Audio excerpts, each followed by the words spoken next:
नमस्कार दोस्तों, स्वागत है आप सभी का मेरे YouTube channel study by tricks Insaf Khan में।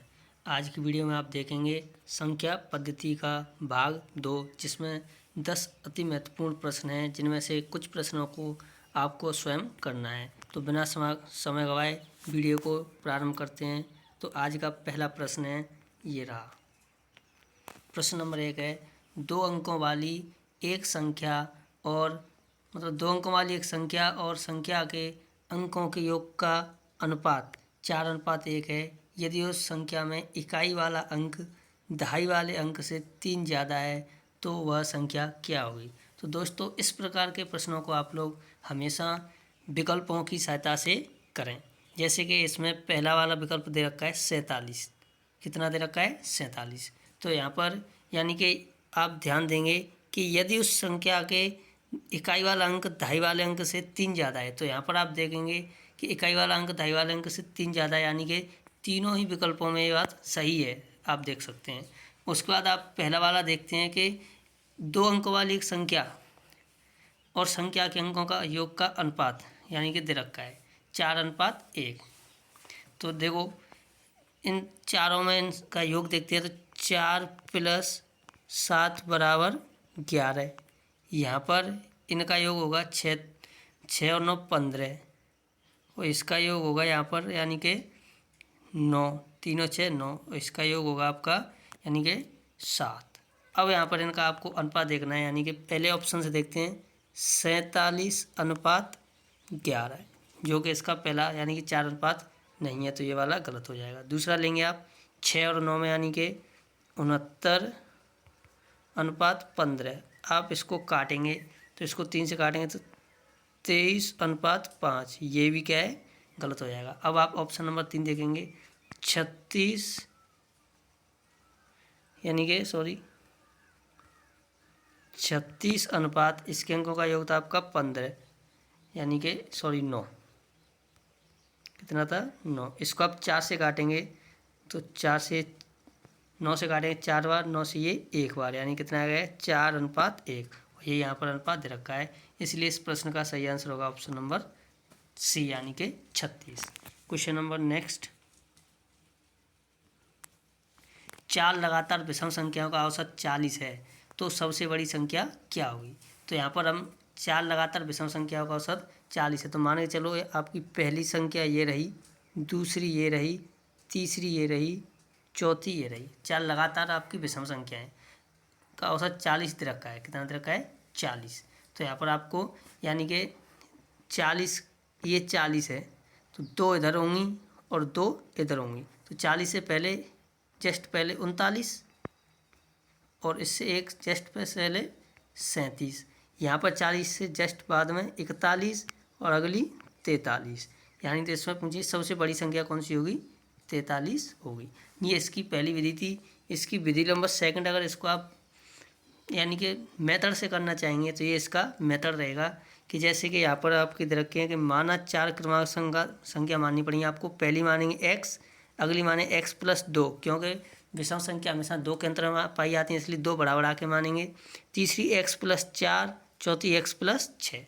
अब इनका औसत दे रखा है, तो यानी कि औसत का सूत्र होता है कि संख्याओं का योग बट्टे संख्याएं कितनी है, यानी कि संख्या कितनी है संख्या।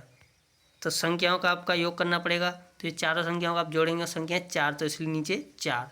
तो x यहाँ पर 4x होंगी और 2 4 6 यानी 2 4 6 और 6 12, यानी 4x मतलब 4x + 12 बट्टे 4 = 40, ये यहाँ पर दिया हुआ है। अब 4 को इसके यहाँ पर गुणा में लेके आएंगे नीचे वाली को, तो 4 × 40 करेंगे तो 160। यहाँ पर 12 को इधर लेके आएंगे, 160 में से 12 घटाएंगे तो 148। अब 4 का भाग 148 में देंगे तो कितना आ जाएगा? x = 37, यानी ये सबसे छोटी संख्या आ गई। यहाँ पर सबसे बड़ी संख्या पूछी है कितनी, तो x + 6 का मान आपको निकालना है, तो x + 6। अब x + 6, x का मान 37, 37 6 43, अतः इसका सही आंसर क्या होगा आपका? 43 इज राइट आंसर, यानी कि इसका सही आंसर कितना हो गया? 43। क्वेश्चन नंबर 3, क्वेश्चन नंबर 3, प्रथम 13 प्राकृतिक संख्याओं के घनों का औसत क्या होगा। तो यहाँ पर आपको प्रथम यानी कि प्राकृतिक संख्या घनों का योग पता होना चाहिए। तो घनों का योग होता है n इंटू n प्लस एक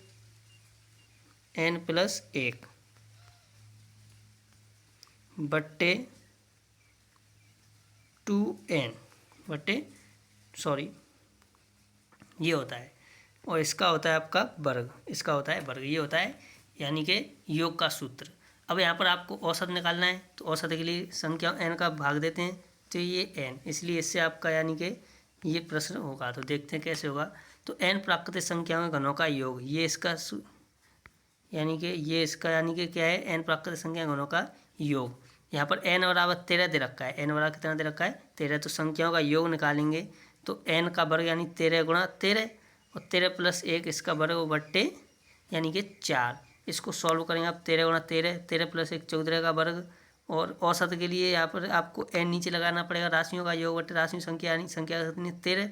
तो एक 13 से एक 13 कैंसिल आउट, 14 का वर्ग 196, 4 से इसको आप कैंसिल आउट करेंगे और इसको सॉल्व करें तो 633 इसका सही आंसर आ जाएगा। इसलिए इस प्रश्न का सही आंसर होगा आपका option number D is right answer. Question number next, प्रथम 25 विषम संख्याओं का औसत कितना होगा। या ये प्रश्न आपका डायरेक्ट आपको याद रखना होता है कि यानी कि जब भी आपको विषम संख्याओं का औसत पूछे तो जितनी संख्याओं पूछता है उसका आंसर भी उतना ही होता है। तो प्रथम 25 विषम संख्याओं पूछा है तो यहाँ पर आंसर भी कितना होगा 25, ये right answer, option number B इसका सही आंसर रहेगा। जैसा कि आगे भी बताया गया है कि प्रथम n विषम प्राकृतिक संख्या का औसत n ही होता है, अतः इस प्रश्न का सही आंसर 25 यानी कि 25 ही होगा। प्रश्न नंबर 5, 4 क्रमागत सम संख्याओं का औसत 51 है। कितना है 51, यानी कि 4 क्रमागत सम संख्या औसत 51 है। तो तीसरी संख्या क्या होगी। अब इस प्रश्न को आप लोग खुद करेंगे, तरीका वही रहेगा, पहली को x मानेंगे, दूसरी को x प्लस 2 मानेंगे, तीसरी को x प्लस 4 मानेंगे, चौथी को x प्लस 6 मानेंगे।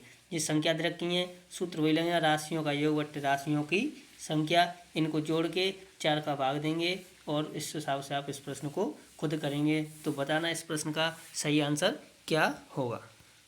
क्वेश्चन नंबर 6 संख्याएं अवरोही क्रम में हैं। अवरोही क्रम का मतलब होता है घटते हुए क्रम में है। प्रथम 5 संख्याओं का औसत 30 है और अंतिम 5 संख्याओं का औसत 25 है। तो प्रथम और अंतिम संख्याओं का औसत क्या होगा। तो यहाँ पर आप संख्या मानेंगे, जैसे कि माना के 6 संख्याएं ABCDEF दे रखी हैं। क्या दे रखी हैं ABCDEF दे रखी हैं। तो प्रथम 5 संख्याओं का औसत 30 है। तो प्रथम 5 संख्याओं का योग निकालना है। तो योग निकालने के लिए 5 का इससे क्या कर देंगे आप लोग गुणा कर देंगे।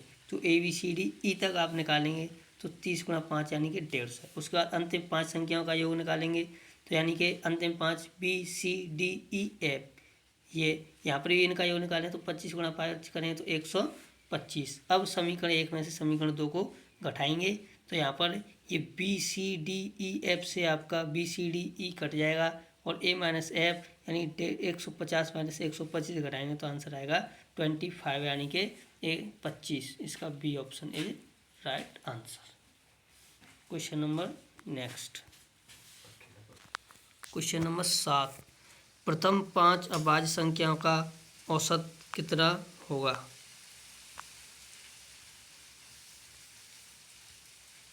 प्रथम 5 अभाज्य संख्याओं का औसत कितना होगा। ये प्रश्न आपको खुद करना है, इसका आंसर खुद देना है। क्वेश्चन नंबर 8, यदि ए और बी का अनुपात 4:5 है और उनके वर्गों का अंतर 81 है तो ए का मान ज्ञात कीजिए। यहाँ पे माना ए बराबर आपको मानना होगा 4x और बी बराबर आपको मानना होगा 5x। अब इनका वर्ग निकालना है आपको, यानी कि इसका वर्ग और इसका वर्ग, यानी कि ए वाले इसका वर्ग होगा आपका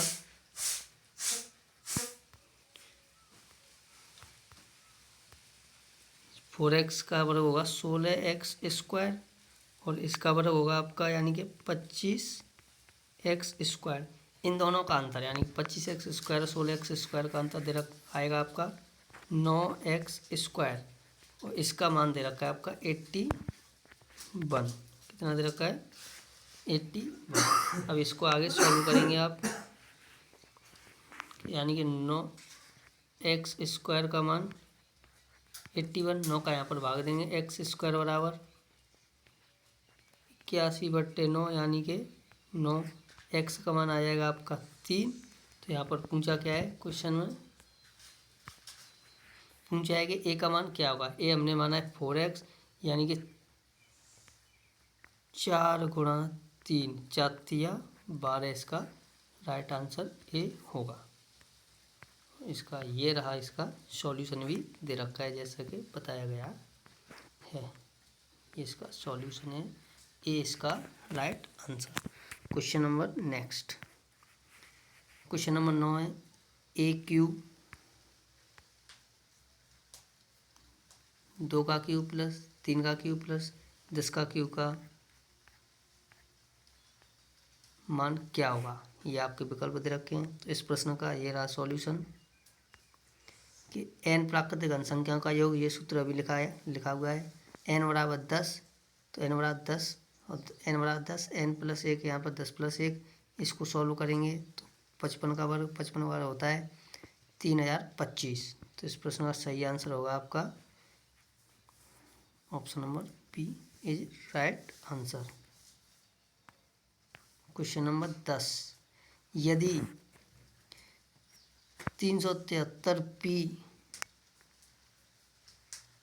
4 से विभाजित है, p का मान क्या होगा। जैसे 4 की भाजकता का नियम होता है कि अंतिम 3 किसी संख्या के अंतिम 2 अंकों में 4 का भाग पूरा जाता है, तो p का मान मतलब वो संख्या 4 से विभाजित होती है। यहाँ पर अंतिम p है, 2 अक्षर है 3p, तो यहाँ पर या तो ये 32 होगा या 36, तब ये 4 से क्या होगी, विभाजित होगी। तो यहाँ पर अंतिम लास्ट p का मान या तो 2 होगा या 6 होगा। इसलिए इस प्रश्न का सही आंसर 2 या 6, यानी कि option number C is right answer.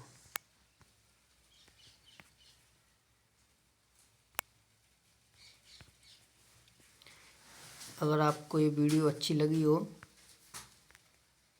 तो वीडियो को लाइक करें, कमेंट करें और शेयर करें। थैंक यू, धन्यवाद।